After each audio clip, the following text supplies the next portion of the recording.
샬롬, 말씀과 함께하는 새로운 한 주간 시작합니다. 기도하고 시작할게요. 사랑하는 주님 감사합니다. 말씀과 함께 주일을 보내고 새로운 한 주간을 시작합니다. 성령 하나님 충만하셔서 말씀을 깨닫게 하시고 또 가르쳐 주시고 말씀대로 살도록 인도해 주시옵소서. 예수님의 이름으로 기도합니다. 아멘. 아멘. 요한계시록 18장 9절부터 19절 말씀입니다. 말씀 듣고 오겠습니다. 그와 함께 음행하고 사치하던 땅의 왕들이 그가 불타는 연기를 보고 위하여 울고 가슴을 치며 그의 고통을 무서워하여 멀리 서서 이르되 화이또다 화이또다 큰 성 견고한 성 바벨론이여 한 시간에 내 심판이 이르렀다 하리로다. 땅의 상인들이 그를 위하여 울고 애통하는 것은 다시 그들의 상품을 사는 자가 없음이라. 그 상품은 금과 은과 보석과 진주와 세마포와 자주 옷감과 비단과 붉은 옷감이요 각종 향목과 각종 상아 그릇이요 값진 나무와 구리와 철과 대리석으로 만든 각종 그릇이요 계피와 향료와 향과 향유와 유향과 포도주와 감람유와 고운 밀가루와 밀이요 소와 양과 말과 수레와 종들과 사람의 영혼들이라. 바벨론아, 내 영혼이 탐하던 과일이 내게서 떠났으며 맛있는 것들과 빛난 것들이 다 없어졌으니 사람들이 결코 이것들을 다시 보지 못하리로다. 바벨론으로 말미암아 치부한 이 상품의 상인들이 그의 고통을 무서워하여 멀리 서서 울고 애통하여 이르되 화이또다 화이또다 큰 성이여 세마포 옷과 자주 옷과 붉은 옷을 입고 금과 보석과 진주로 꾸민 것인데 그러한 부가 한 시간에 망하였도다.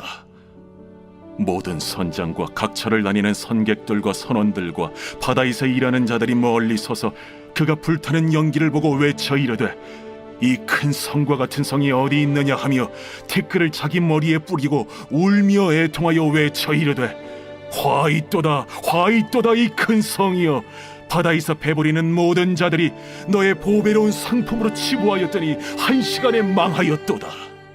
아멘. 어제 주일날 본문은 18장 1절부터 8절까지였고 큰 성 바벨론의 심판이 선언되는 그런 말씀을 우리 함께 묵상했었고요. 이제 오늘은 이 소식을 바벨론의 큰 성 바벨론의 심판의 소식을 들은 세 부류의 사람들의 애가, 이 애가라는 말이 슬픈 노래잖아요. 마치 상을 당했을 때 그 상갓집에서 부르는 그런 노래 같은 슬픈 노래를 부르는 모습이 오늘 본문의 내용입니다. 9절부터 10절은 땅의 왕들의 애가, 11절부터 17절은 땅의 상인들의 애가, 17절부터 19절은 선원들의 애가 이렇게 나눌 수 있습니다. 먼저 땅의 왕들이 애통하는 이유는요, 그들이 연인을 잃었기 때문이에요. 이 연인이란 말은 무슨 뜻이냐 하면 바벨론과 땅의 왕들은 우상 숭배로 관계를 맺어온 사람들이에요. 그러니까 땅의 왕들은 우상 숭배를 통해서 그 바벨론이 공급하는 사치스러움을 누려왔던 사람들이었습니다.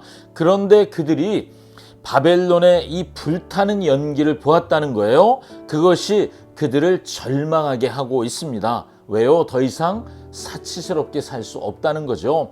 땅의 상인들이 애통하는 이유는요, 그들의 상품을 살 존재가 사라졌기 때문입니다. 이 말은 더 이상 그들이 돈을 벌 수 없다는 사실 때문에 슬퍼하고 있다는 거죠. 그들이 무역하던 그 목록 제일 끝에 노예, 사람을 사고 팔았고 사람의 영혼을 사고 팔았다 이런 얘기가 있어요. 로마 제국의 번성기에 로마 제국 전체의 노예가 6천만 명쯤 있었다고 합니다. 그들은 사람을 사고 파는 일에 죄책감이 없는 사람들이에요. 다만 그들의 이익의 도구로 볼 뿐인 거죠. 바벨론과 그들의 관계가 서로의 이익을 추구하는 것 그 이상이 될 수 없었구나 하는 것을 보게 되죠.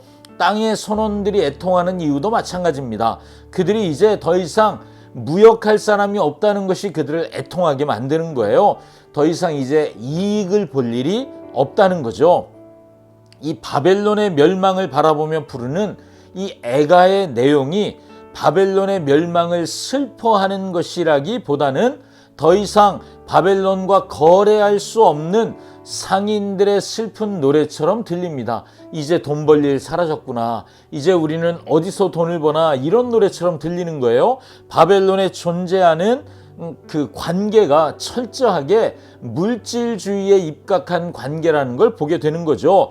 가장 큰 거래처가 망했구나. 그래서 슬퍼하는 정도, 이것이 지금 세상을 지배하는 것 같은 바벨론의 실상인 것을 보여주고 있습니다. 오늘 우리는 묵상을 이런 포인트를 좀 가져보시면 좋을 것 같아요. 세상이 영원할 것처럼 여기면서 추구하는 이 바벨론, 사람들이 다 바벨론이 영원할 것처럼 생각하고 바벨론을 담기를 원했거든요. 그런데 망하는 거예요. 그리고 사람들은 가차없이 버리기 시작합니다. 나는 무엇을 영원한 가치로 붙잡고 있습니까?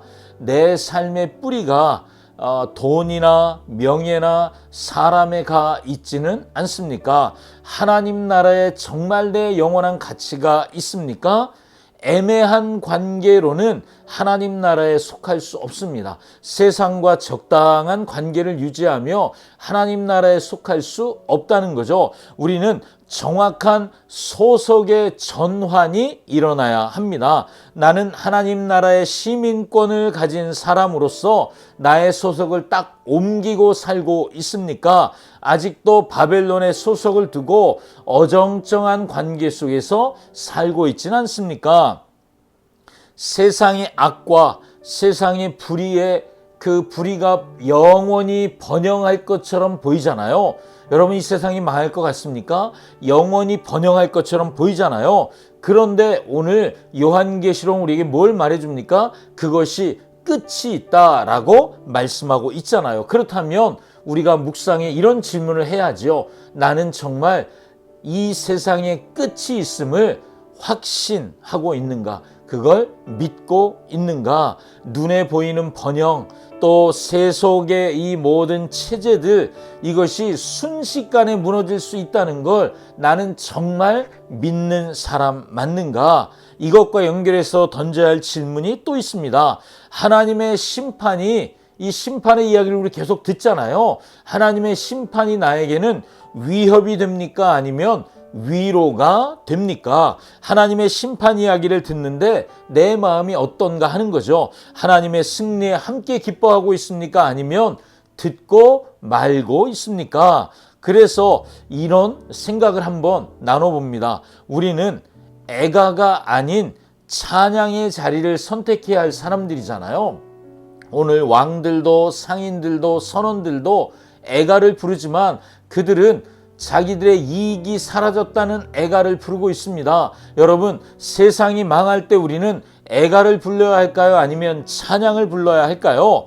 세상의 가치가 무너질 때 낙심하고 실망할 것이 아니라 하나님 나라의 승리의 노래, 찬양이 될 수도 있고 감사가 될 수도 있겠죠. 그것을 나는 적극적으로 동참하는 사람인가요? 내 생각이 점점 옮겨가야 하겠죠. 나는 세상의 끝을 기다리는 사람이어야 하는 거예요. 나는 오늘도 반드시 승리하실 하나님을 신뢰하며 나의 선택이 하나님의 승리를 염두에 두고 하는 선택이 맞습니까? 아니면 살아가는 방식은 바꾸지 않은 채 승리의 이야기를 내 얘기로 듣는 게 아니라 성경에 나오는 이야기로만 듣고 있지는 않으십니까? 여러분, 말씀을 좀 깊이 묵상하시며 나는 무슨 생각하고 있나? 여러분, 한번 정말 내 생각을 솔직하게 꺼내놓고 주님 앞에 고백해 보시면 어떠실까요? 기도하겠습니다. 하나님, 세상의 화려함과 유혹 속에서도 주님의 공의, 주님의 주권, 심판주 되신 하나님을 잊지 않게 하여 주시옵소서. 우리의 삶이 바벨론에 속한 길이 아닌 하나님의 나라를 따라가는 길이 되게 해주시고 성령 하나님의 인도하심으로 날마다 세상의 끝날이 와도 전혀 슬퍼하지 않을 찬양을 부를 준비하는 삶으로 우리가 살게 하여 주시옵소서. 예수님의 이름으로 기도합니다. 아멘. 아멘. 오늘도 또 이 한 주간도 영적 성숙을 추구하며 내 생각을 다루어 보는, 믿음의 뿌리가 어디 내리고 있는지 생각해 보는 그런 하루 되시기를 축복합니다. 샬롬.